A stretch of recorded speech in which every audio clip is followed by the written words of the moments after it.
AEW President Tony Khan is asked about CM Punk's firing for the first time publicly since announcing it several weeks ago. Details on what the AEW President had to say about the former AEW World Champion. We have the ratings for last Saturday's episode of AEW Collision, the show that was previously centered around CM Punk, an update on Jade Cargill's WWE creative plans, and the high priority introducing her to the WWE main roster, possibly. Also, Tony Khan has been asked about Jade Cargill's seemingly AEW exit. However, he's played pretty cool on if she's actually left the company.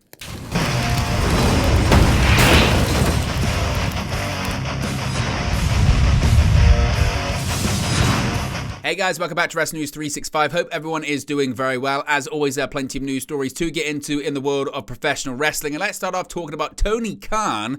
Maybe, I think, for the first time publicly since actually announcing the firing of CM Punk, answering questions, but kind of not really, about the former AEW World Champion. Now, Tony Khan, breaking news here, still can't comment on CM Punk. Of course, on September 2nd, All Elite Wrestling announced they had terminated both of the contracts of CM Punk.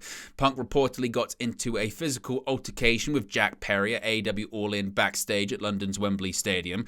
After an investigation, it was said that Punk endangered innocent people backstage at AEW, and Tony Khan said that he felt his life was threatened. After consulting with outside legal counsel and a disciplinary committee, Khan made the decision to release CM Punk, posting a statement online addressing a live crowd in Chicago, Illinois, CM Punk's hometown, prior to an episode of Collision, and actually opening that show with a pre-taped explanation and statement regarding the decision to terminate Phil Brooks from All Elite Wrestling.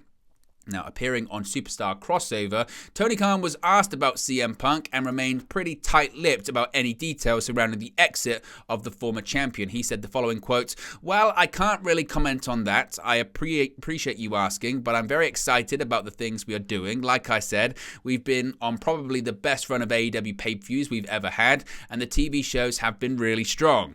We have had a lot of great matches, both on television and pay-per-view, and it feels like this week it's all really coming together." Obviously, it shouldn't be too much of a surprise that Tony Khan wouldn't say anything. What are your thoughts about his comments, and do you think we'll ever hear any explanation about CM Punk's exit from Tony Khan himself, or due to NDAs and things of that nature, are we never going to hear the full story, at least from Tony Khan's side of things? Now, as I mentioned, CM Punk, he's recently returned to the public eye a couple of weeks after being fired with cause by All Elite Wrestling. In a statement, as I mentioned, that aired on AEW Collision the day that Punk was fired, AEW CEO Tony Khan said that the incident involving CM Punk backstage at AEW All In made Khan feel like his life was in danger. There have already been a couple of notable quotes that obviously we've covered when CM Punk returned to the CFFC commentary table this past weekend, but another is now doing the rounds. In an exchange between CM Punk and his co-commentator in describing the potential nerves of a fighter in the arena, the latter said, quote, "The bright lights, the big production, I mean, they see CM Punk in the house, they all get nervous, you know what I mean?" Punk then replied, "Well, they might, I don't know, for different reasons, depending on what you're reading, I don't know." Among some laughter, his co-commentator added, "Some of them fear for their lives, I heard." Now, this wasn't the only reference, of course, to Punk's AEW firing, as John Morgan had also said at the top of the show that Punk was returning to CFFC with cause and joked, "We probably have some things to talk about." Punk also notably made headlines by saying he has some time on his hands for the next 2 months, but it's unclear exactly what that actually means. Now, according to a recent report from Nick Hausman of House of Wrestling, there isn't necessarily buzz within WWE about Punk becoming a free agent like there was when Cody Rhodes became a free agent in early 2022. Of course, he ended up signing with WWE. However, most importantly, I guess, is that nobody has ruled out the possibility of CM Punk joining WWE just yet. So, of course, if we get any more developments about that, we'll let you know. But what are your thoughts on Tony Khan's comments? What are your thoughts on CM Punk's jabs and references to AEW? Is this going to be an ongoing thing until we find out either way whether Punk's going back to WWE or pro wrestling in general? Let me know your thoughts, as always, in the comment section below. Now, let's talk about the ratings for AEW Collision, of course, the show that was really created to surround CM Punk and separate him from the rest of the roster earlier this year. And the numbers are in for the September 16 episode of AEW Collision on TNT, the third episode since AEW's firing of its former star CM Punk, and the second since Tony Khan and Bryan Danielson indicated at the post-All Out media scrum that the American Dragon would be featured on Saturday nights. 1 week after Danielson teased his retirement, Bryan's tag match and Dr. Britt Baker challenging for the TBS title, with two of the biggest segments advertised for the latest Collision. Sports TV Ratings has viewership for the episode at 467,000, which is down slightly, just under 2% from the previous week. Among 18 to 49-year-olds, the show did a 0.15 rating, which is unchanged from September 9. None of it was quite as high profile as the previous week's Texas-Alabama matchup, but Collision faced plenty of stiff competition from college football last Saturday. Florida's upset of Tennessee on ESPN was among those that aired directly opposite AEW and was watched by more than 5 million with a 1.52 in the key demographic. Is this what we can expect now, do you think, from Collision post-Punk during football season as well? Will that be enough to satisfy AEW's partners at Warner Bros. Discovery? Let me know your thoughts about that. Let me know your thoughts about the numbers, the viewership number, the key demographic number. Again, is this kind of where we're going to be at? Is this going to be the baseline level now, considering no Punk, college football as well? Let me know your thoughts about that. Let me know your thoughts about the numbers in the comment section below, as always. Really interested to know what you guys think about that. Now, of course, still one of the biggest stories is Jade Cargill seemingly signing with WWE. We don't know yet if she's officially put pen to paper, but the expectation is that she certainly will. And Jade Cargill is reportedly WWE bound after departing All Elite Wrestling.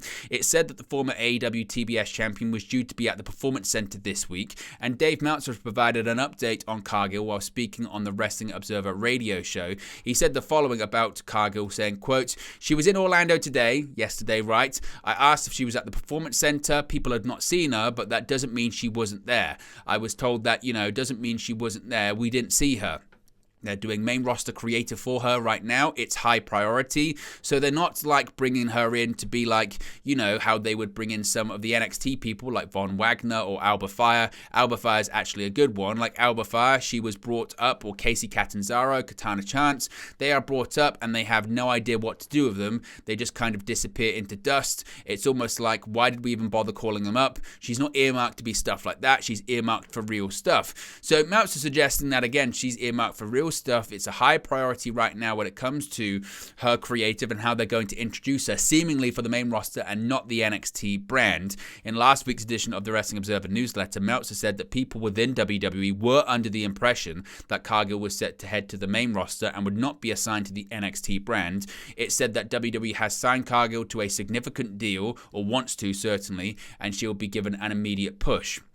Of course, Cargill has now been removed from AEW's online roster page, all but confirming that her final match with Tony Khan's promotion was broadcast this past Friday night on AEW Rampage, where she unsuccessfully challenged Chris Statlander for the AEW TBS Championship. Now, speaking of her AEW departure, it's not just Dave Meltzer that's talking about it as well. It's actually possibly the AEW president himself, Tony Khan, and he has commented on former TBS champion Jade Cargill following Cargill's seemingly abrupt, end of her contract departure from AEW. Of course, Cargill recently finished up with AEW, with her contract expiring on September 15, and she was removed from the AEW roster page yesterday, that being September 18, the same day that PW Insider reported she was in Orlando for WWE.